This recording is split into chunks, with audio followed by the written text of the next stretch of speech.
What's up, everyone? I'm spikevegeta, and I am here for the first episode of, I hope, many. That'd be good, because that means I'm speedrunning and I'm getting my goal times in a lot of games. But my first episode of a series I'm simply calling the Speedrun PB Watchback, where we're going to be watching back on my speedruns that I accomplished the goals of over the years, and probably split them up into a little bit more digestible episodes, probably an hour a piece. They're not super short.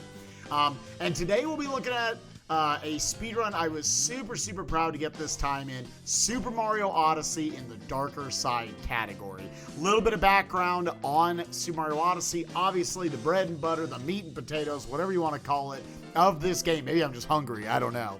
But of this game as a speedrun is you are trying to move Mario and Cappy through this 3D space as quickly as possible, while also collecting all of the MacGuffins of this game, the Power Moons. There are 880 total in this game. I am about to collect 503 of them in under 3 hours and 20 minutes. If you want to watch the uncommentated version of this run, you just want to chill, listen to me freak out as I make mistakes and everything, that was also uploaded to the YouTube channel just a couple days ago. But today, we will be reviewing the first 10 of the 30 splits in this run, and I will be giving myself a score out of 5 that is basically not going to be an opinion so much as just my emotional response to how I did in that segment. If I feel like I executed it exactly the way I wanted to execute it, give myself a 5 out of 5, and it'll go down from there. We'll see. Maybe I'll have some 1s in this. I know there's some mistakes.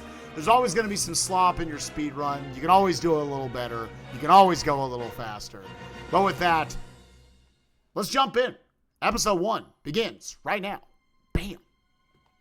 I'll try to speed up or even skip over some segments where there's just like cutscenes and stuff going on. To know we play on the simplified Chinese text, it's just faster. Saves somewhere between like 15 and 30 seconds over the course of a darker side run.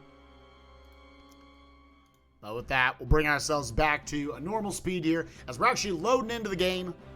Starting here in Cap Kingdom, where immediately you're going to see our first real piece of speedrun tech that you're going to be seeing hundreds of times throughout the course of this run. I'm going to do a buffered spin pound. Corkscrew, slam into the ground, and then immediately start rolling. By doing a ground pound and then rolling, you immediately go into your top speed that your roll can go to.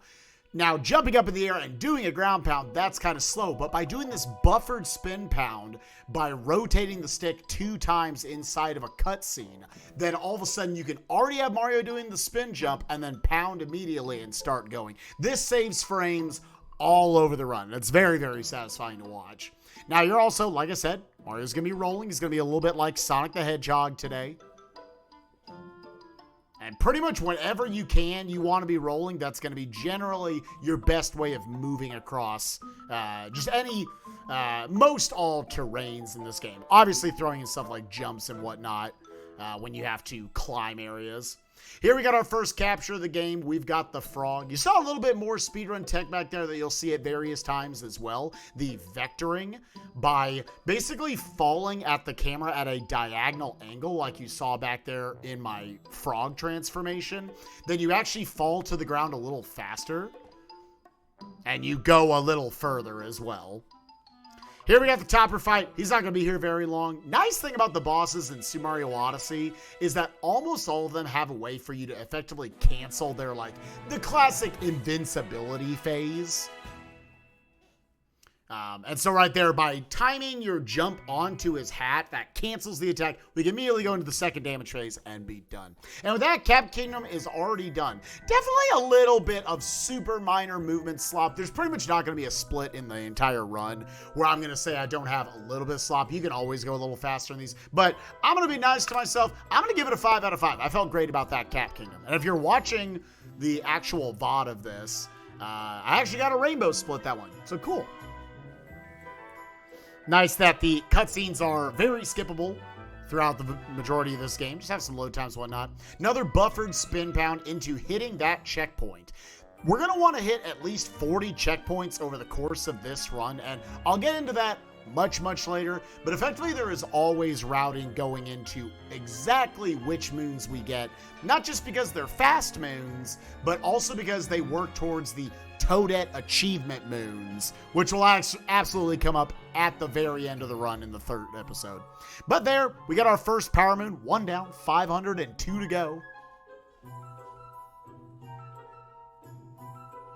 Little cutscene showing you the next way. Another buffered spin pound, and then pulling that out into a triple jump into a final single there to hit this load zone as fast as I can. Into another buffered spin pound. Basically, whenever we're coming out of a load zone or we're coming out of a cutscene or anything, you're going to be seeing those buffered spin pounds just so I can start those rolls as soon as possible. Now we get really the first big skip that was found in this run, the T-Rex bounce, that allows you to bounce up here off that trampoline and then dive out of the T-Rex capture into the Madame Brudel arena. We're going to try to have a nice quick fight here with Madame Brudel. Make our way over here, throw Cappy, pin the golden chain chomp between Mario and Cappy. Then you'll see it here again. Trying to give the play-by-play. I'm going to backflip onto the gold chain chomp, bop, knock, have Cappy come back towards me, knocking its hat off, and then throwing him again as he's coming back in order to capture the gold chain chomp, which, by having the correct distance that I had from Madame Brudel, allowed me to immediately snap it back at her and get the hit and move on, finishing off the fight very quickly. So nice stuff. Pretty happy with this cascade as well. It should be another 5 out of 5 Kingdom, unless something catastrophic happens here. We only need one more power moon in order to get out of the kingdom. While this cutscene's going, it's worth pointing out that each of the different kingdoms will have different moons spawn in depending on the state the kingdom is in. A lot of times it's once a certain amount of story has progressed within the kingdom. Like after beating Madame Brudel, I'm gonna get this other moon that looks like it's just kind of chilling in the middle of nowhere. This did not exist before you beat that boss. So that is various stuff that has to come into the routing process of when I get moons, at what times. And the reason why I picked that moon up is because you'll notice this in other kingdoms. Real quick, I'm going to give myself a 5 out of 5. That was good. You'll notice this throughout the kingdoms. If you look in the top left corner, there will be a lot of blank little nodes that the moons fit into as you collect them. Going through the main progression of the story, each kingdom is going to require a certain amount before it will let you leave the first time. In the post-game, we don't have to deal with any of that. We're just getting them if they work towards that 500 moon total that we're looking for in order to unlock the darker side of the moon. With that, we got 2 5 out of 5s, but they're obviously both super short segments. To this point, we're just now past the 6-minute mark of the run. Again, a live split's going on the... I guess I have this... You know what? Let me get rid of this so people aren't like, why don't you have the timer running? I'm already going to get that for this first bit. Yeah, now we load into the first major kingdom of the run, Sand 1. This is one that I would say it's hard to feel like you really got a 5 out of 5. So I'll definitely be balancing that if I feel like, you know what, we got almost everything. How big were the mistakes I had? But jumping into it, we're first rolling into town, literally, planting that seed because seeds will plant in this game in almost all cases after they've been potted for 20 minutes of in-game time. So one thing cool about doing a long run like this is you can plant those seeds knowing literally in a few hours from now. Like I'm telling y'all right now, you will see me get that moon from that seed in episode 3. So pretty cool stuff. Now we have, I would say, the first reel, a little bit of sloppiness right there. Didn't quite get my little skip off of Cappy that I wanted right there in order to get up to that moon a little faster. Only lost a second or two, but definitely worth pointing out.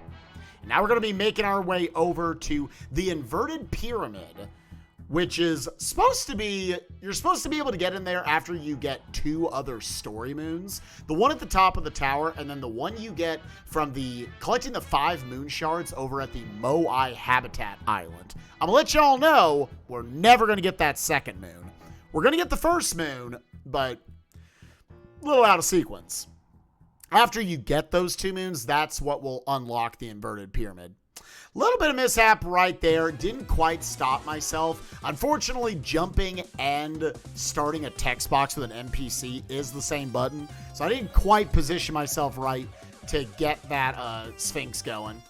And the sloppiness, unfortunately, continued here in Sand 1. If I had to guess, Sand 1 is probably going to be one of my just overall sloppiest splits in the entire run. But this is the one that ended up PBing. This is the one that got the time I was looking for. Nice buffered spin pound out of the roll to stop and corkscrew on top of that moon and snag it. Now we've got the inverted pyramid clip. This is what allows us, normally you have to get those other story moons in order to make this door open. Nah, we're just going to clip right through. And that is from doing a ground pound into a roll that is instantly canceled by me throwing Cappy. It's very specific positioning on walls you have to be to get it. And it obviously doesn't work on every wall, otherwise you'd see us do it everywhere. But speedrunners for Super Mario Odyssey are finding those sorts of strats all the time. So, did see some cool 2D camera manipulation there by keeping the bullet bills loaded off screen for longer. As I entered into that room, I then was able to not have to wait for them to go by to go through there. So felt really good about that 8-bit section. And to note about that clip earlier, I'll always take that third try. That absolutely is a clip that can just stop you for a long time. Very cool strat there where you get more height off of your jump when you pop out of a 2D area. And then off of that, was able to throw Cappy and then jump over the wall without having to use the bullet bill. Nice spin pound to get the right into the pipe right there, cutting out the slow pipe entering animation. It's a very cool addition to this game that they actually then also added to Super Mario 3D World on the Switch, I guess, re-release of it. Is it also a remake? It's not really a remake. I don't know. The Switch version of 3D World. That's a great game, by the way. Maybe my favorite 3D Mario. Definitely my favorite casually. Once again, just a little bit of sloppiness getting away from that moon into the arena right here, where we're taking on Harriet. Once again, the nice thing about most Super Mario Odyssey bosses is that there's usually a way to cancel out their invincibility phases. So right there, normally she's going to run around and be dropping bombs all over the place. Instead, you can knock the bomb back up at her when she's in her little UFO-like situation here. And then it goes right back to the damage phase. Picking up coins when I can. Coin routing is not super tight in the darker side category, but I do need at least 1,000 coins throughout the course of the run to make it work. That sounds like a lot of coins. Anybody who's played this game, you know there are coins everywhere. So pretty solid fight right there. Again, the sand one, we're about halfway through it right now. There's kind of a day portion and a night portion. And I don't hate it so far. I'm leaning towards this is like a 3. Again, the clip was pretty fast. Had maybe 4 or so little just bad, moments of sloppiness. But we'll see how the night portion goes. Maybe I'll change my mind. Maybe it's a 2, maybe it's a 4. I wouldn't say it's a 5. There's definitely a lot of time saved in this one so far. We'll probably hear it in the soundtrack later, but Nighttime Sand, I love this track. I'm so sad we only get to hear it right here. First thing I'm going to do is I'm going to go down and talk to Jaxie. We're not going to need Jaxie for this first time we're in Sand, but when we come back here much later, I'm going to be utilizing him in a number of spots to run around Sand and pick up more moons. Now we got our first instance of 3 slot machine moons in this game, where you're going to be seeing the same strategy basically each time. I'm going to dump off Cappy on the left side, then talk to the NPC, move Mario up to in between the slots, have Cappy on either side with Mario, and then have it snap back to me, hitting those moons instantly. Oh yeah, I forgot this was a thing. Normally, I'm trying to backflip into an up throw right there with Cappy in order to grab the pylon, snap right to it. I was just a little too close to the wall, and Cappy kept getting eaten on the little pots right there. So that's definitely the most embarrassing part of this run so far. So yeah. This is feeling like a 3 emotionally to me. Now we're doing a little more of that vectoring that I was talking about earlier, where I want to fall down kind of at a diagonal to the camera.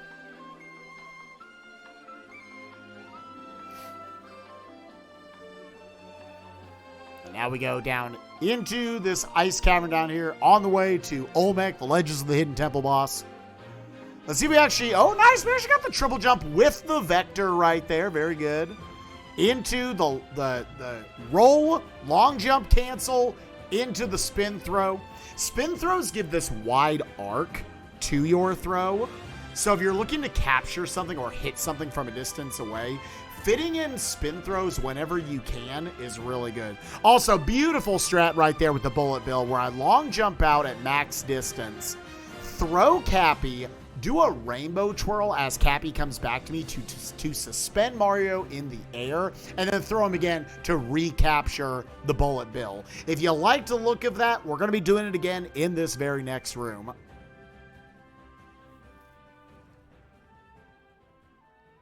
Same sort of stuff here. Normally, you could just wait for the bullet bill to start moving towards Mario, but that is too slow for us.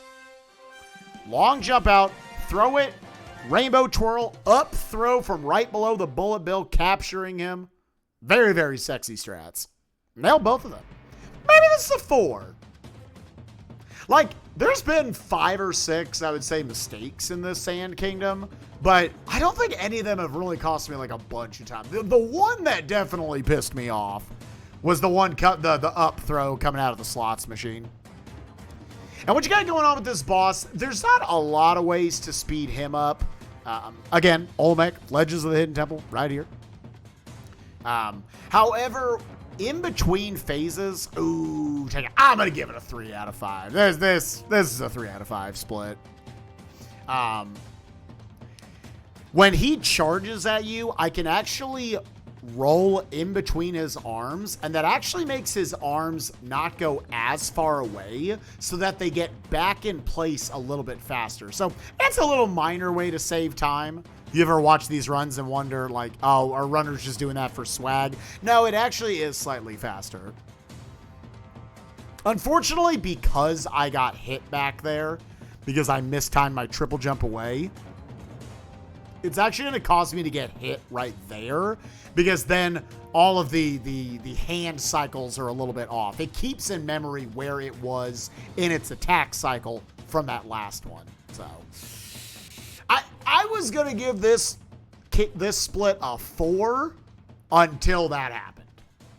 Little minor note right there is that you'll hear me talk about this probably a number of times throughout the run, but and this is the case with like a lot of Nintendo games and a lot of games in general. It makes sense memory-wise. If something is not on screen, it doesn't actually exist.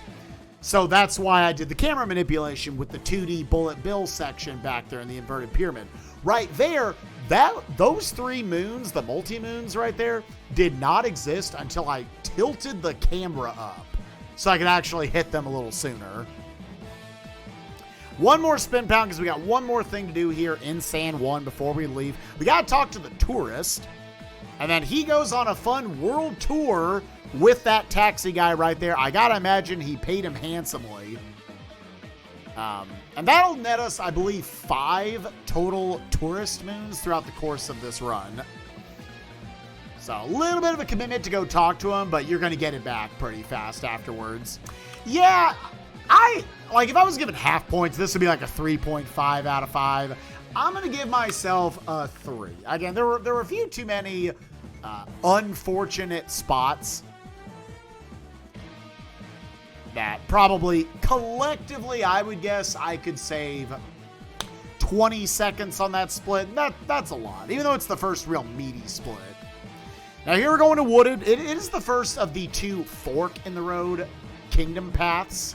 In Super Mario Odyssey, they ask you, do you want to go to Lake or Wooded? We go to Wooded first. It's not worth going into too much detail for it, but it's going to total save us like 3 seconds over the course of the run, just based on some moons here and there that'll spawn in different places. It's not a big deal. But the first thing we actually do in Wooded 1, pretty interesting, is I'm going to dive into the deep woods right here. And I had to be very specific about where I landed in that load zone so that it spawned me right here in the correct part of the deep woods. Very solid movement, I would say, getting up to that Christmas tree moon right there. You only got to move it like a half inch, then you can pop out and ground pound. I want to hit the nut dispenser right there because I'm actually going to use that nut for, I would say, a pretty unintended, well, not unintended. They knew you could do this, but maybe an unknown about mechanic with the nuts in this game. I would say that's solid movement getting over to the timer challenge right there, our first timer challenge moon of the game. I'm going to come down, I'm going to pick up the nut so I can walk over here to the T-Rex and then triple jump, chuck the nut into his jawline, which actually knocks him out, allowing me to capture him so I can collect the last 3 moons of the deep woods, at least of the ones I'm going to get, very quickly. You need the T-Rex. It hard requires him in order to get the 2 that are inside all those big rock structures. And for that little rolling stone rock moon right there, the T-Rex, if he eats the rock, it just instantly blows up, as opposed to you having to hit them 400 times. Yep. Bopping him right into this last one, picking it up. And I had to be very careful throughout whenever I was popping out of the T-Rex to, like, get a moon or anything. I had to make sure I recaptured him quickly, because this T-Rex only stays knocked out for, like, 4 or 5 seconds, and then he goes crazy. So you got to be careful there. But yeah, really solid deep woods. I'm very happy with the look of that. And now we do an insta capture on the uproot. It's another really fun capture in the game right here, where you can shake, which allows their legs to fully extend very quickly. Pick up this in the treetops moon.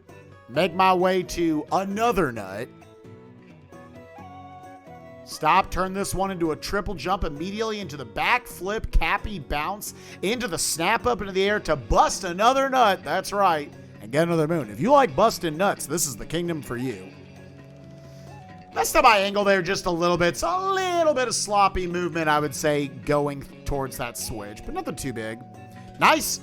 Pretty close to an insta capture there on this uproot. So I can use him just to pop out of it into, I got absolutely robbed right there that roll did not bust the nut. Instead, I bonked right there. But regardless, we're moving on. 3 roll skips into a long jump. You do not want to fall there because you get stuck back in the deep woods. And the scary thing about falling in the deep woods in this game is that you cannot warp out of the deep woods to any checkpoints, the Odyssey, or anything. You have to ride the beanstalk out like I did. Going to utilize the wall right here to have just a little bit of height, get a roll skip off of it, and then maintain good P speed around the corner there into the first story moon of the Wooded Kingdom. Where now we go for another very cool strat right here, the Flower Road skip. Which, spoilers, I watched this a little earlier. Not the full run, but yeah, I have to stop and set this up a couple times. Didn't have the good spacing there, so I immediately bailed. Tried to set it up again, didn't have the good speed. Had to go back for a 3rd time, unfortunately. Got it this time. The ground pound into the roll, cap throw, cancel into a triple jump off that railing to barely make that distance and skip having to use the Flower Road. I would say with the amount of time we lost there, probably lost a second or 2 over just flat out using the Flower Road. But usually I'm pretty consistent with that, so that was disappointing to get it. Unfortunately, didn't get a cap return jump right there, which we'll explain more about just kind of that piece of movement tech right there, just a movement mechanic later. So had to do a little bit of a slower kicking off the wall. And now I'm going to be using the uproot to sort of skip up around a bunch of those other steps, have it flick itself up in the air after you stop extending its legs to sort of skip over the steps and go up top. And now we go into Spewer. Last thing we're doing here in Wooded 1. Just a real quick canceling of his invincibility attack and then a backflip which sort of, by landing on him, it pops Mario up in the air. The initial backflip knocks off his hat, and then the second landing will actually hit him on the head and deal the damage. So overall, once again, I would say I'm actually pretty happy with that wooded one. That'll be the last couple of moons we get. We get the exact 16 count we need in order to power up the Odyssey and let us go on to Lake Kingdom. I get a little bit of slop there in the inside tower bit. And probably the biggest thing, the notable stuff, is that I had to take 3 cracks at the Flower Road skip to actually get it. So, because that took a couple of tries, this is a 4, but it's honestly a pretty good 4. Like, in terms of actual time loss, there wasn't much in that Wooded. And Wooded is a split that you can easily lose a bunch of time on and not even notice it. There were so many little things that were done pretty well. I guess we also actually bonked on that nut, so yeah. It's a 4. It's a really solid 4, but I'm giving it a 4.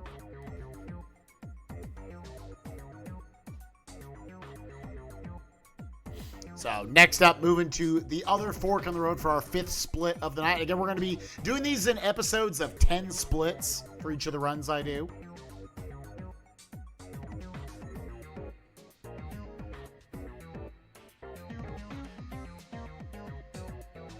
Vibe into Super Mario Odyssey music the whole time. I guess I could have sped up in between each of these kingdoms, but I'm giving commentary. Lake Kingdom's going to be a pretty short kingdom, where we're effectively going to be doing kind of the, I guess, classic, almost glitchless any % route, where I want to beat Rango, want to get the 3 moons from him, want to get the other 5 moons along the way that you normally would get. We left on the lake shore just a little ground pound moon for later, and you'll kind of see movement-wise it's just a little more optimal. Utilizing the cheap right here, gonna snag 3 more quick moons. Say hello to Dory. Dory is adorable. Look at it with the goggles. Gotta love it. And you'll see me with the cheap, especially when I'm moving up or down. I'll be pressing either Y and B or X and A on the Switch Pro controller. I use the Pro controller. You can use Joy-Cons. They're technically slightly more optimal. Don't worry about it. In order to just make going at diagonals a little faster. So it's a little better when you're trying to go up or down.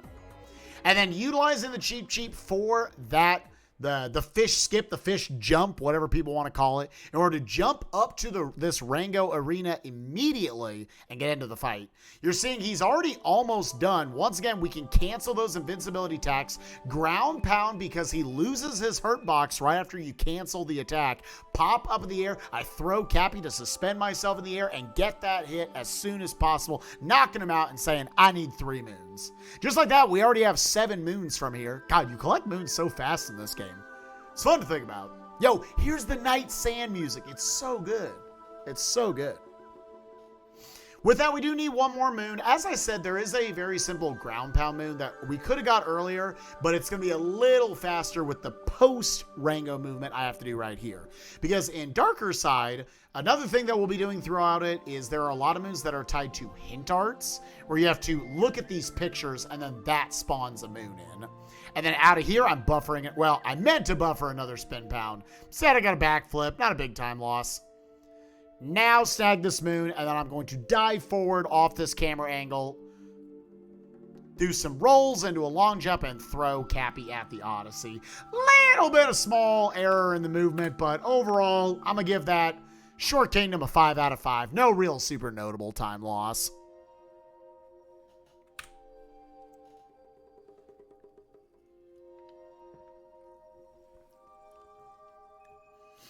Speed up the game just a little bit. Let's get into the Cloud Kingdom, which is the only time we'll ever go to Cloud. It's the only kingdom besides the dark side of the moon that we're never going to get moons from. Got a cool movement strat right here at the beginning in order to just not have to sit there and slowly hit each of the clouds, and instead be able to just get to that 3rd one on a cap dive extension strat. And then we get this cool boss fight with Bowser. Only got to fight him twice in the run.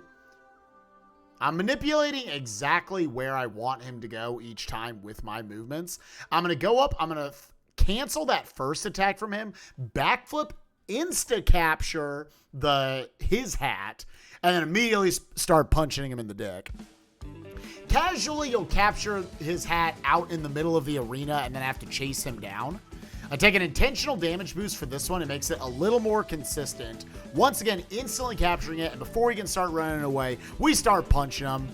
And with that, get past the fake out and move on. We're not going to talk too much about it. That was a 5 out of 5 Cloud Kingdom right there. Perfect fight, perfect movement going into it. With that, we only got 4 kingdoms left in the episode today, and we're going to be going into one of my favorite kingdoms to run, but an oh-so-punishing and terrifying one. We got the Lost Kingdom. Lost 1 right here.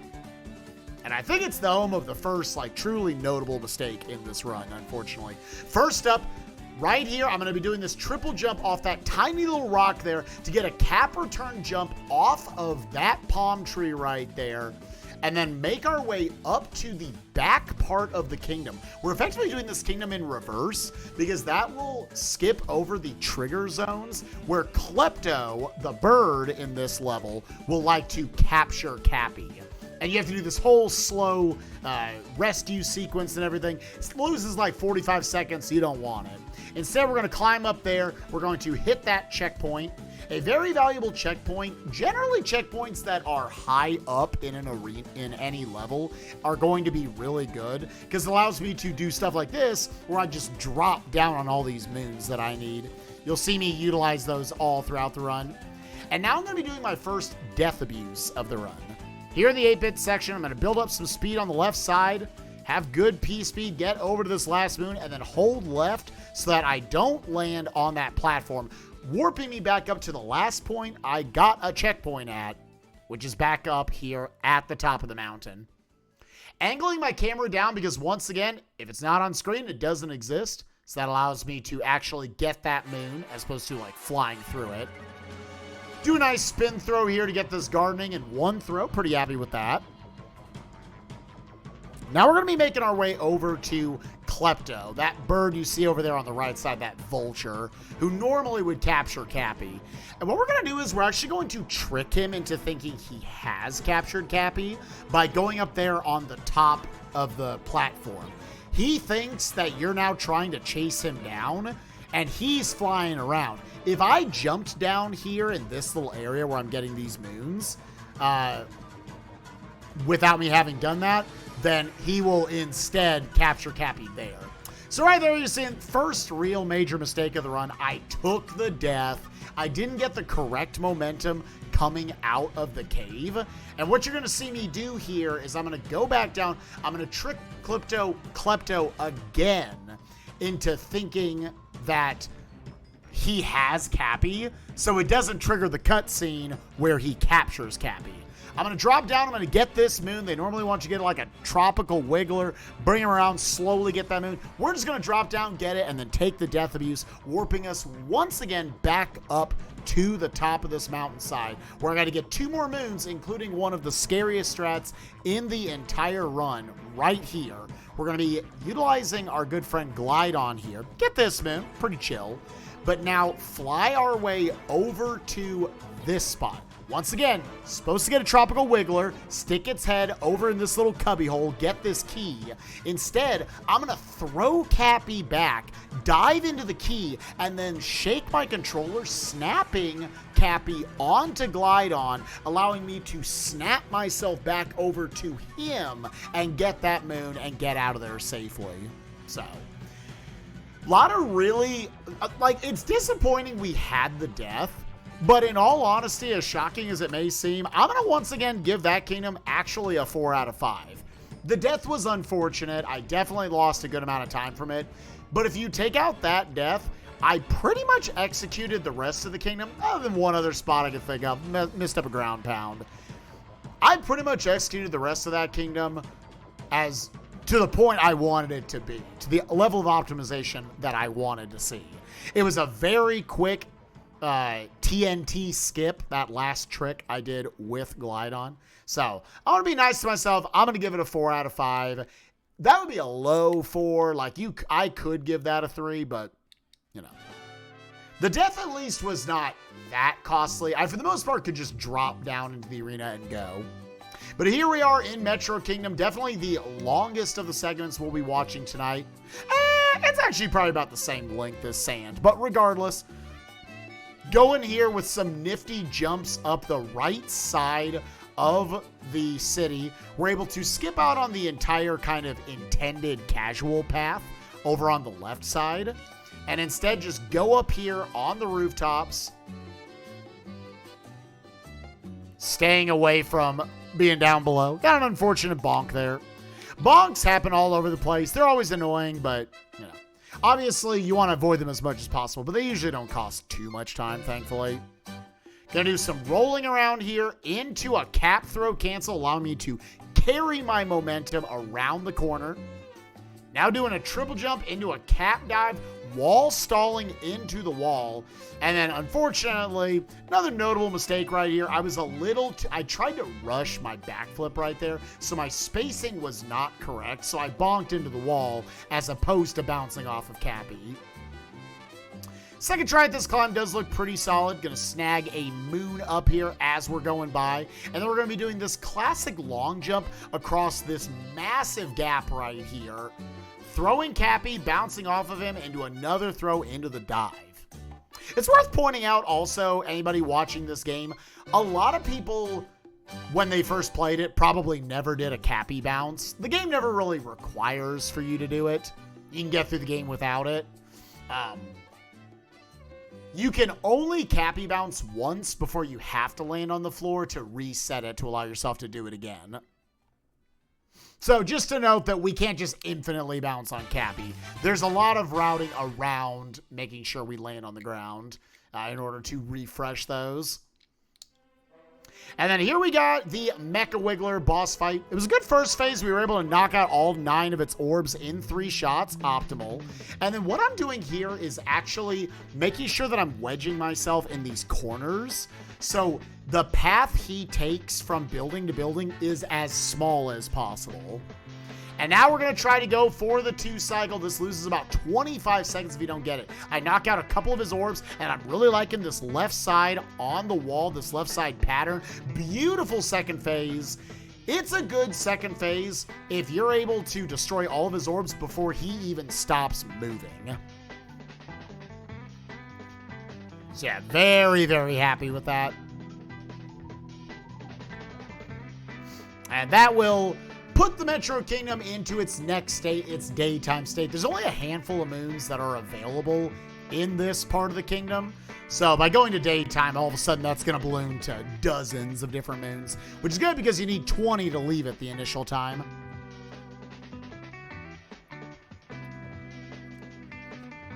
Going here into daytime, even though it's going to look a lot less threatening, from a speedrunning standpoint, this segment can be a bit of a nightmare. Very easy to lose lots of time in this segment.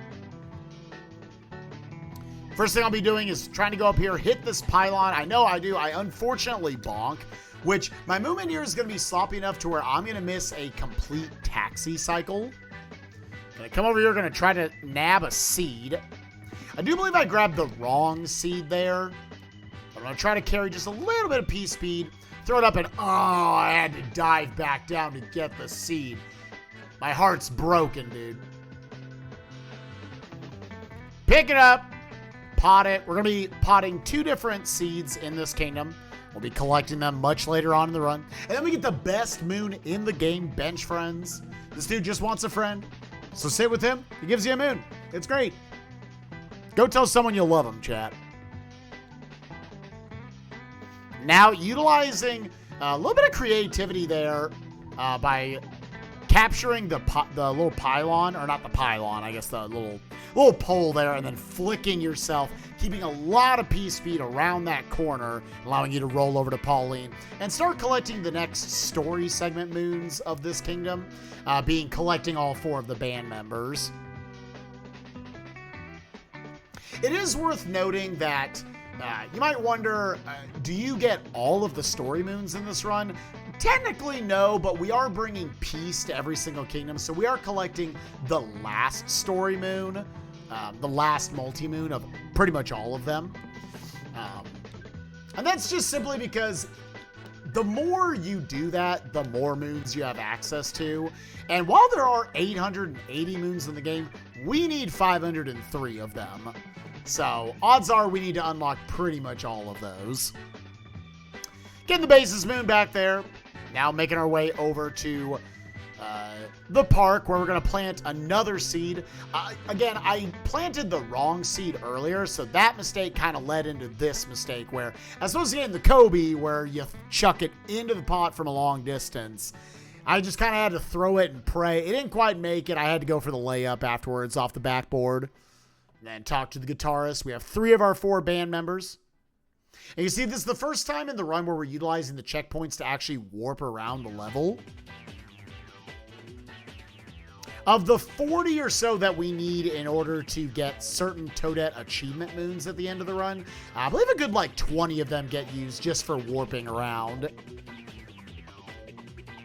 Now I want to line myself up on this railing, do a ground pound into a roll off, throw in a little bit of vectoring so I fall to the ground a little faster, go a little further, and then look at that hint art for a late Kingdom moon. Again, much later we're doing.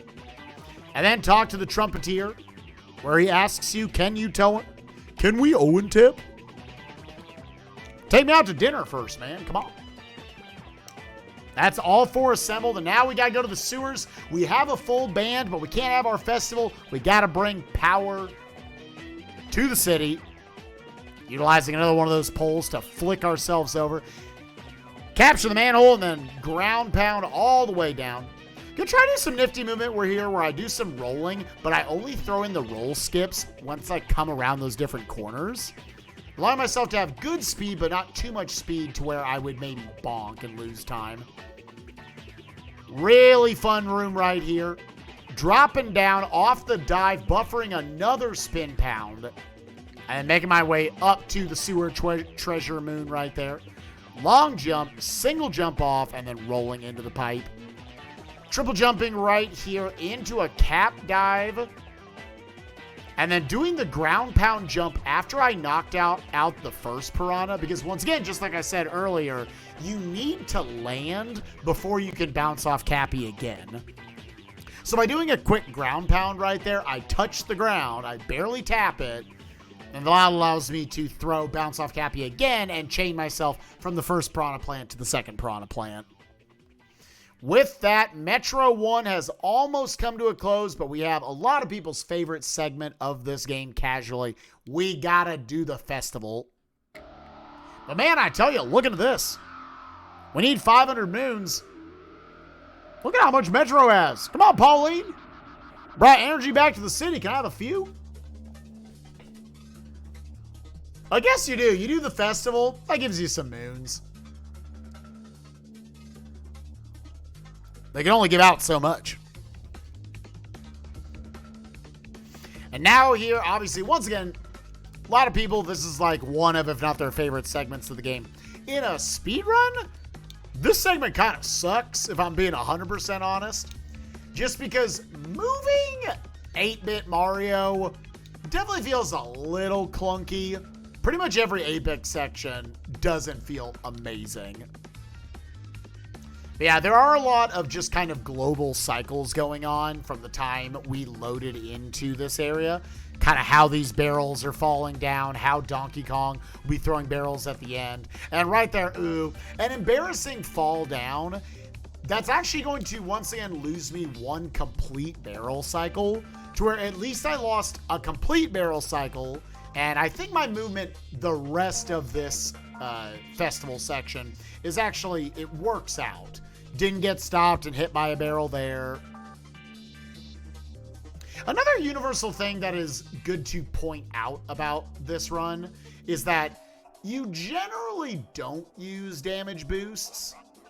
Damage boosts, every time you pick up a normal moon and you're not at full health, it takes about 2.5 seconds to refill your health. Obviously pretty slow to where it cancels out most benefits of damage boosting. The exception to that being if you get a multi-moon, then the little sets of 3, it heals you off screen, so you don't lose any time for that. So for the most part, if I have damage boosts, it's only going to be really for those, or the damage boost saves at least 2.5 seconds for me. So that, as you can see, Mario picking up the multi-moon. It's going to actually put us at 18 moons for the kingdom. So we still need 2 more. So there's 2 more we're quickly going back in for. We got a super fun strategy coming up right here. Another instance of that, I'm going to throw Cappy out. I'm going to go get something, and then I'm going to snap back to where Cappy is because I'm capturing something. So I throw Cappy there close to that pylon. I roll into this moon, and then I shake the controller, snapping him back to the pylon, popping me out back here at the beginning of the kingdom, because here's the first of our 5 tourist-based moons that we get in the run. Once again, already paying dividends for talking to him back in Sand Kingdom.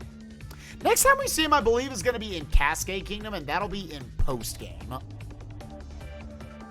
The fun thing about this run is that so much of what you're doing in the first portion of the game, the pre-credits portion, is you're getting fast moons along the way, but you're setting up for what you're going to do in the post game. So while we've only collected 80 moons in about 44 minutes in the game right now, we're going to be collecting a moon about every 12 seconds or so in the post game. As for my scoring of the Metro Kingdom right there, had some unfortunate mistakes. I think I can't, in all fairness, give it a 5. I think, once again, I'm going to give it a 4. It had some sloppiness, but overall, I was pretty happy with the segment. Ooh. This is a track you never get to hear in Darker Side. The little, the underwater, not the, there's a lot underwater, but, what do they call it? I don't know. The normal path you usually get to in the first part of Lake Kingdom, but it's all underwater. It's atmospheric as hell. It's so good. Here we go into Snow Kingdom. Not one of my favorite kingdoms because of this clip we got coming up. Let's see if I'm able to hit it first try. Spoilers, I do. Because if you miss it, you lose 45 seconds. Some fun movement to get to that moon pretty quickly. The triple jump into the cap dive, bounce, kick off the wall, jump up to the moon because you dive and that lifts you very slowly. It's great. Our first of our shop moons right here. These cost 100. So I'm going to buy 8 total shop moons throughout the course of the run. So not all of them. Some of them it's a little slow with the menuing, getting over to them. Again, you have to actually be pretty fast to be fast enough for this route. Now bouncing off of this hot dog stand right here. Throwing Cappy, waiting until the moon spawns in, then diving into it. Now I'm going to dive into 1, 2, 3, buffer out another spin pound so I can reset my momentum, make my way down, spin. I got a little off course, but it's not too bad. Pick up this moon, and now we're going to be going for my variation, at least the variation that I go for here, of the snow clip. Normally, the game wants you to do all this other story stuff to get down to the bound bowl. I am going to instead ground pound through those crates, do another one of those instant roll into a cap throw cancel in order to clip through the wall right there and drop down here, hitting the load zone properly like I did out of bounds to get down to the bound bowl. The story segments that they wanted me to do was to go into the 4 different rooms, which each have a secret moon in them as well. So they're 2 moons apiece.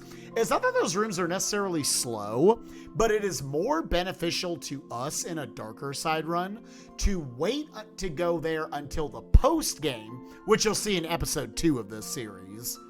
Once we go back to Snow, it's the first kingdom we actually revisit, because more moons will spawn in there. Again, the further you go into the story, the more moons are going to spawn in all over the place. So it's just more interesting, better routing. With that, very, very happy that I was able to get that clip first try, because without the crates, you actually could not do that clip back there. So I had to make sure I sort of lined up the camera. I made sure it was right behind me. Big shouts to my good friend Kuiper Don't Care. If y'all were watching the Super Mario RPG low-level uploads we did last week, he joined me for those. He actually won that race. And he taught me that variation on the clip that overall was much better for me. There's like 4 different ways to clip out in the Snow Kingdom. And that is the one that I like the most. It's a little slow getting over to where you need to clip from compared to the optimal place where you would do it. But it's the one that works best for me. And hey, I got it first try, so didn't lose much time. Doing the bound bowl here. This is I like that we do one of these, honestly, in the course of the run. I think I get a pretty solid time here for me. Really, really solid runners are getting like 51s, 52s, 53s. I got a lower 54, which I'm pretty happy with. I've maybe gotten like 2 53s. But yeah, a lot of it's just knowing how to cut your corners exactly without going in the snow, which kills all your momentum. That's why I'm doing this in episodes. We're almost done with episode 1 here. As you can see, we're on our last 2 splits of the run.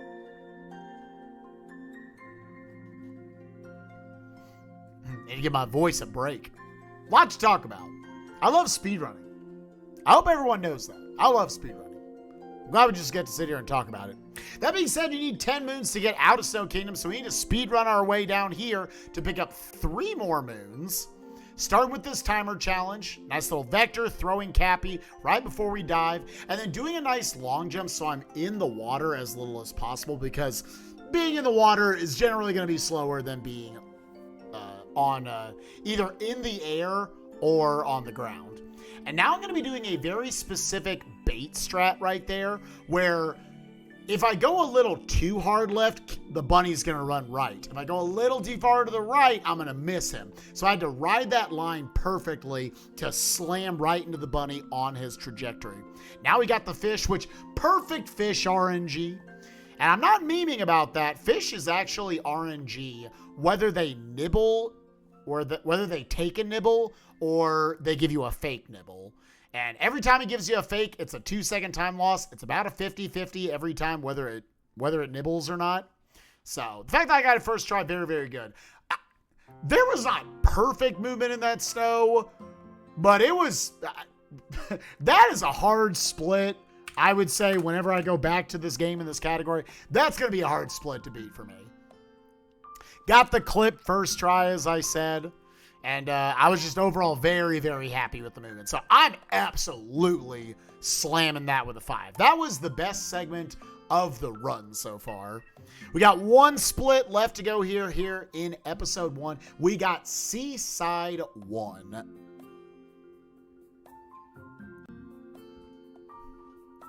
Getting some chill lake music.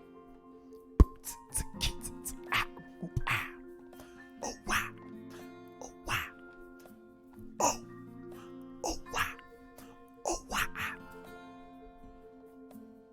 I love Super Mario Odyssey music. I feel like it's an underrated soundtrack. It's so good. Seaside, I would definitely say, is one of the less interesting kingdoms speedrunning generally, although it's got its stuff here and there.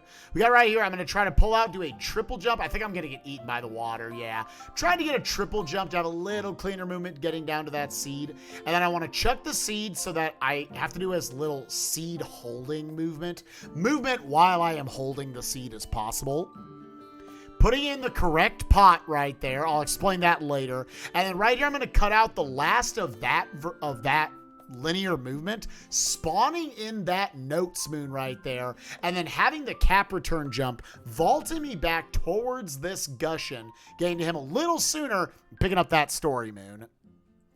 Now, something that is a little weird about Gushins and moons in this game is that if they are too close to the cutscene right here as you pick up a story moon, that will actually despawn them. So I want to drop him off at a very specific spot. Unfortunately, I messed up recapturing him right there. As you can see, kind of like the T-Rex I was talking about earlier in the Wooded Kingdom, they don't hang around for very long. You need to get back and recapture them pretty quickly. But as I said, if they're too close, like this one's about to be, it just despawns them. Now, it's intentional that I despawned that one right there. It's just a little faster. He doesn't quite have enough water to where it's worth it to recapture him, drop down, refill on water, and go. Instead, I just want to jump, do a buffered spin pound out of the dive, and then roll off that grate, do just a very small amount of vectoring, dropping down to that Notes moon, which we spawned in a few moons ago, and then just re-pick up the Gushin. Making our way over to the rest of the moons we will be collecting in this kingdom.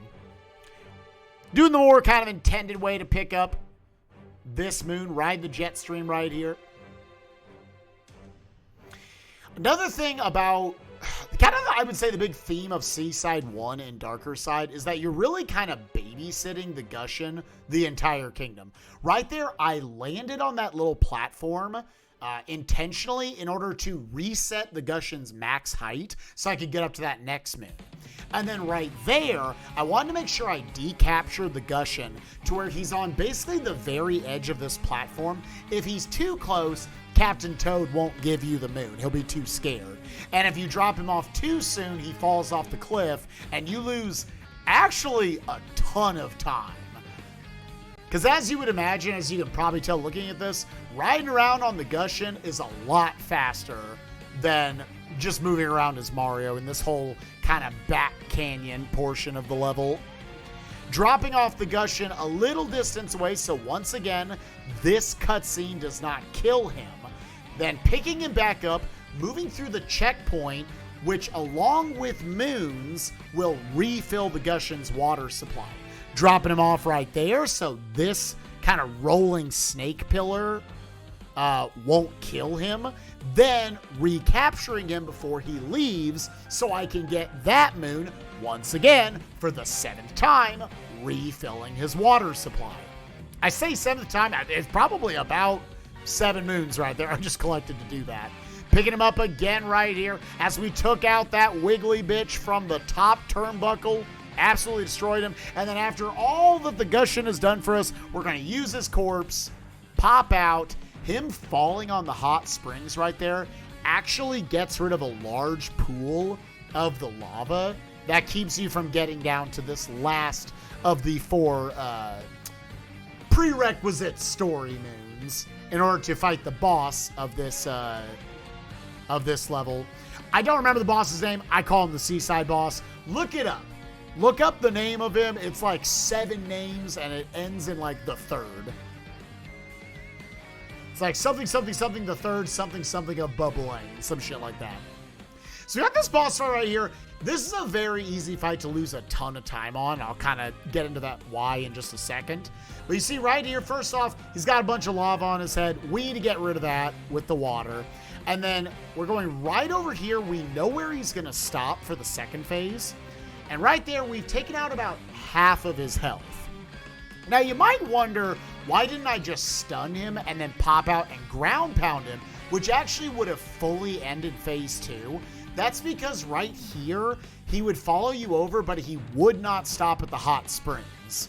And he actually would have gone all the way back over to the lighthouse right there. So instead, we finish off the second hit right there, and by manipulating how that damage works, he fully clips into the island right there. Pretty cute little thing. And instead, we stun him on the 3rd and final hit, and then just ground pound, instantly ending the fight.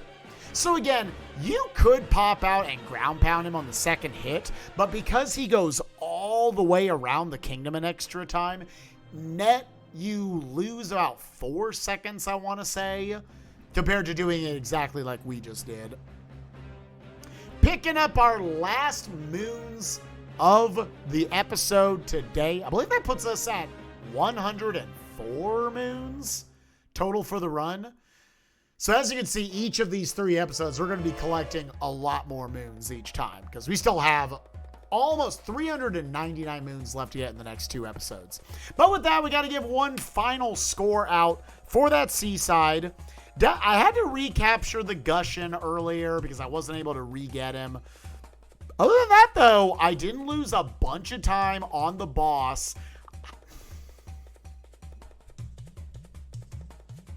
I'm tempted to give it a 5.